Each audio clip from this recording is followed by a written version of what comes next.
Hola, esto es divulgaciontotal.com a través de YouTube. Hoy es 2 de marzo del 2023 y queríamos compartir con ustedes un evento solar que ocurrió hace muchos años, fines del siglo XIX. El evento Carrington, que así se le conoce comúnmente, sería algo así como una advertencia del Sol. ¿Pero qué cosa fue el evento Carrington? Fue la tormenta geomagnética más intensa en la historia registrada, alcanzando su punto máximo en las fechas del 1 al 2 de septiembre de 1859, durante el ciclo solar número 10. Este evento creó fuertes auroras que se reportaron a nivel mundial y provocó chispas e incluso incendios en múltiples estaciones de telégrafo de la época. Esa tormenta geomagnética probablemente fue el resultado de una eyección de masa coronal, o CME como se le conoce en inglés, Coronal Mass Ejection, del Sol. Eyección la cual chocó con la magnetosfera de la Tierra. Esa tormenta geomagnética fue asociada a una erupción solar pues muy brillante, parecida a la que ven en pantalla, que es más reciente. Esta es del 27 de febrero del 2000, ¿no? Esta que estamos citando ahora, la del evento Carrington, fue el 1 de septiembre de 1859. Fue observada y registrada de forma independiente por los astrónomos británicos Richard Christopher Carrington y Richard Hodgson. En pantalla vemos en estos momentos a Richard Carrington. Estos fueron los primeros registros realmente de una erupción solar. Ya en agosto de 1859, es decir, un mes antes, astrónomos de todo el mundo observaban con fascinación cómo crecía el número de manchas solares en el disco solar. Entre ellos estaba este señor Carrington, Richard Carrington, quien en realidad era un observador del cielo, aficionado. Estaba en un pequeño pueblo llamado Red Hill, cerca de Londres, esto en Inglaterra. Si hoy ocurriera una tormenta geomagnética de esa magnitud, causaría interrupciones eléctricas generalizadas y apagones y daños debido a cortes prolongados de la red eléctrica. Ahora, con respecto a la llamarada solar, justo antes del mediodía del 1 de septiembre, los astrónomos aficionados ingleses Richard Carrington y Richard Hodgson registraron de forma independiente las primeras observaciones de una llamarada solar. Aquí vemos unos dibujos que estaba haciendo el señor Carrington de esas manchas que él estaba observando. Obviamente en esa época era muy difícil obtener una cámara, y no creo que ninguna cámara de la época, creo que en 1870 y pico recién empezaron a aparecer las cámaras, así que de repente no existían ni siquiera las cámaras en esos momentos. Estamos hablando de 1859, creo que en 1875 apareció la primera cámara, pero bueno, estaba haciendo estos dibujos de lo que él veía con su telescopio. Estas son las manchas solares que el señor Carrington vio. Esto fue en las primeras horas del 1 de septiembre, antes del mediodía en realidad. Ambos, tanto Carrington como Hodgson, compilaron informes independientes que se publicaron uno al lado del otro después ya en el Monthly Notices of the Royal Astronomical Society. Esto es una publicación de la Sociedad de Astronomía Real de Inglaterra, y exhibieron también sus dibujos del evento en la reunión de noviembre de 1859 de la misma Sociedad Astronómica Real. Debido a un efecto de llamarada solar geomagnética, es decir, lo que conocen en inglés como un magnetic crochet o un gancho magnético, observado en el registro del magnetómetro del observatorio de Kew por el físico escocés Balfour Stewart. y luego también la tormenta geomagnética observada el día siguiente, Carrington sospechó sobre una conexión solar terrestre entre ambos eventos. En esa época todavía no sabían que había conexión entre estas dos cosas. Los reportes de todo el mundo de los efectos de la tormenta geomagnética de 1859 fueron compilados y publicados por el matemático estadounidense Elias Loomis, los cuales respaldan las observaciones de Carrington y Stewart.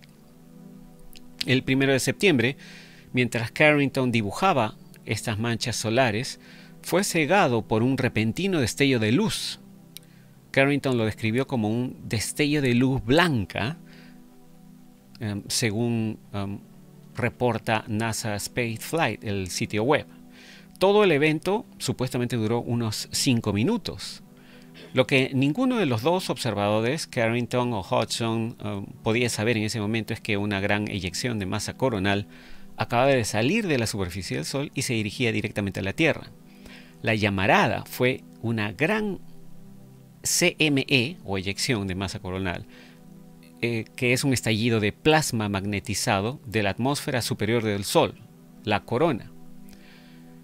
En 17.6 horas, esa CME atravesó más de 90 millones de millas o 150 millones de kilómetros entre el Sol y la Tierra y desató su fuerza sobre nuestro planeta. Según NASA Space Flight, el sitio web, las CME suelen tardar varios días en llegar a la Tierra. El día después que Carrington observó la impresionante llamarada, la Tierra experimentó una tormenta geomagnética sin precedentes, con sistemas de telégrafos que se volvieron locos y amplias auroras. Normalmente las auroras están confinadas a las latitudes polares, ¿no? Solamente se ven en las regiones polares y cercanas a ambos polos, tanto norte como sur del planeta.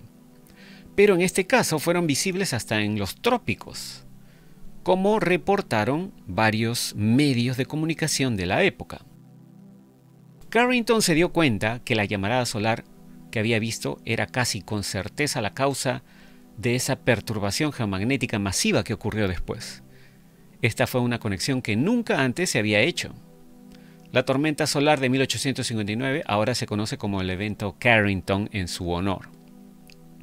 En ese momento, como dije, aún no se conocía el vínculo entre las exhibiciones de auroras y el Sol, y sería ese evento Carrington de 1859 el que solidificaría finalmente la conexión para los científicos, no solo debido a las observaciones realizadas por Carrington y Hodgson, sino también por el crochet o gancho magnético, la perturbación repentina de la ionosfera por una ionización o plasma anormalmente alto, ¿no? Y que ahora está asociado también con erupciones solares y las eyecciones de masa coronal. Y todo esto había sido ya registrado por el magnetómetro del observatorio de Kew en Escocia. Esta imagen es una aurora que fue causada por una tormenta geomagnética, seguramente teniendo como origen una eyección de masa coronal. Esto fue el 24 de mayo del 2010 y esta fotografía fue tomada desde la Estación Espacial Internacional. Con respecto a las auroras, se vieron auroras en todo el mundo, en todo el planeta en realidad. Las del hemisferio norte llegaban tan al sur como el Caribe. Las auroras sobre las montañas rocosas en los Estados Unidos eran tan brillantes que el brillo despertó a los mineros de las minas de oro, quienes comenzaron en el estado de Colorado, si mal no recuerdo, a preparar el desayuno porque pensaban que era de mañana. Esto ocurrió a la 1 de la mañana de ese día. Comenzaron a prepararse el café, huevos y tocino. La gente del noreste de los Estados Unidos podía leer el periódico a la luz de la aurora durante la noche. La aurora era visible desde los polos hasta áreas de baja latitud, como el centro y sur de México, Queensland también, Cuba, Hawái, el sur de Japón y China, e incluso en latitudes más bajas, muy cerca de la línea ecuatorial, como por ejemplo en Colombia. Las llamativas auroras deslumbraron a los observadores del cielo de todo el mundo a medida que los espectáculos de luz polar se extendían mucho más allá de sus rangos habituales. Las auroras boreales se vieron tan al sur como en Cuba y Honolulu, incluso en Hawái, Honolulu como dice en inglés, mientras que las auroras australes, es decir, las del Polo Sur, se vieron tan al norte incluso como en Santiago de Chile. Todo esto fue inclusive reportado por los medios de comunicación de la época e incluso hay hasta artículos más recientes de National Geographic hablando del tema. El sábado 3 de septiembre de 1859, el Baltimore American and Commercial Advertiser, es un diario, informó: aquellos que salieron tarde el día jueves por la noche tuvieron la oportunidad de presenciar otra magnífica exhibición de las luces de la aurora, dice. El fenómeno fue muy similar al de la noche del domingo, aunque por momentos la luz fue, si cabe, más brillante y los tonos prismáticos más variados y vistosos. La luz parecía cubrir todo el firmamento, aparentemente como una nube luminosa a través de la cual brillaban indistintamente las estrellas de mayor magnitud. La luz era mayor que la de la luna llena, pero tenía una suavidad y una delicadeza indescriptibles que parecían envolver todo aquello sobre lo que descansaba. Entre las 12 y la 1 de la mañana, cuando el espectáculo estaba en todo su esplendor, las tranquilas calles de la ciudad, se refiere a Baltimore, ¿no? En este caso, las tranquilas calles de la ciudad descansaban bajo esa extraña luz y presentaban un aspecto hermoso a la vez que singular. Ya mucho más adelante en el tiempo, en 1909, un minero de una mina de oro en Australia, llamado C.F. Herbert, contó sus observaciones en una carta que envió al Daily News en la ciudad de Perth, en Australia. Este minero, el señor Herbert, decía: estaba buscando oro en Rockwood, a unos 6.4 kilómetros o 4 millas del municipio de Rockwood en Victoria. Dos compañeros y mi persona, que mirábamos fuera de la tienda de campaña obviamente, vimos un gran reflejo en los cielos del sur, alrededor de las 7 de la noche, y en aproximadamente media hora se presentó una escena de una belleza casi indescriptible. Luces de todos los colores imaginables salían de los cielos del sur. Un color se desvanecía solo para dar lugar a otro, si es posible más hermoso que el anterior. Las corrientes subían al cenit, pero siempre se volvían de un púrpura intenso cuando llegaban allí, y siempre se enroscaban en espiral dejando una franja clara de cielo, que puede describirse como 4 dedos sostenidos con el brazo extendido. El lado norte desde el cenit también se iluminó con hermosos colores, siempre enroscándose en el cenit, pero considero que era simplemente una reproducción de la exhibición del sur, ya que todos los colores del sur y del norte siempre se correspondían. Fue una vista que nunca olvidaré y fue considerada en ese momento como la mayor aurora registrada. Dice el señor Herbert: tanto el racionalista como el panteísta vieron la naturaleza en sus vestiduras más exquisitas, reconociendo la inmanencia divina, la ley inmutable, la causa y el efecto. Los supersticiosos y los fanáticos tuvieron terribles presentimientos y pensaron que era un presagio del Armagedón y la disolución final. Ahora, con respecto a los telégrafos, debido a la corriente inducida geomagnéticamente del campo electromagnético, los sistemas de telégrafo de toda Europa y de América del Norte fallaron, en algunos casos dando a sus operadores descargas eléctricas. Las torres de telégrafo lanzaron chispas. Algunos operadores pudieron continuar enviando y recibiendo mensajes a pesar de haber desconectado sus fuentes de alimentación. La siguiente conversación ocurrió entre dos operadores de la línea de telégrafo estadounidense entre la ciudad de Boston, en el estado de Massachusetts, y la ciudad de Portland, en el estado de Maine.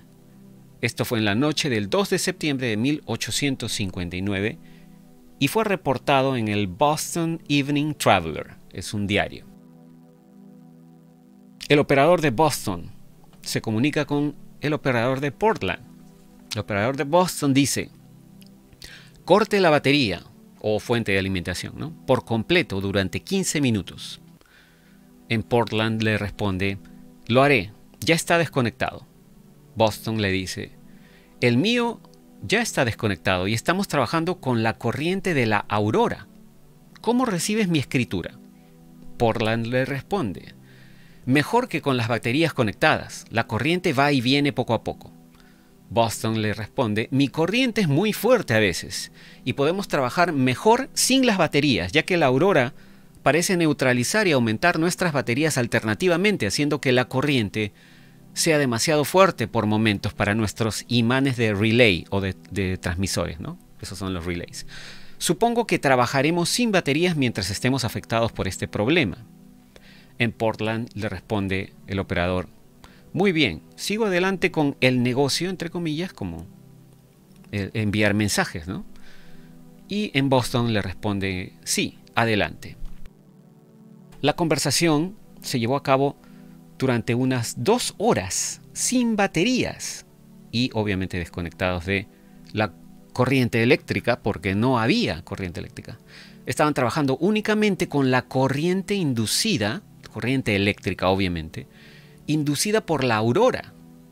Fue la primera vez registrada que más de 1 o 2 palabras se transmitieron de esa manera.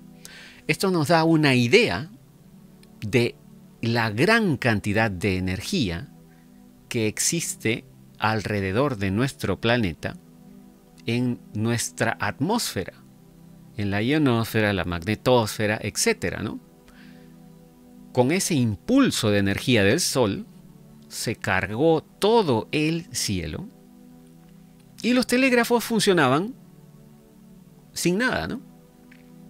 Eso sí, hubo algunas líneas de telégrafo que comenzaron a botar incluso chispas por la gran cantidad de energía inducida en el ambiente. Algunas líneas de telégrafo o algunos postes también se incendiaron por la gran cantidad de energía.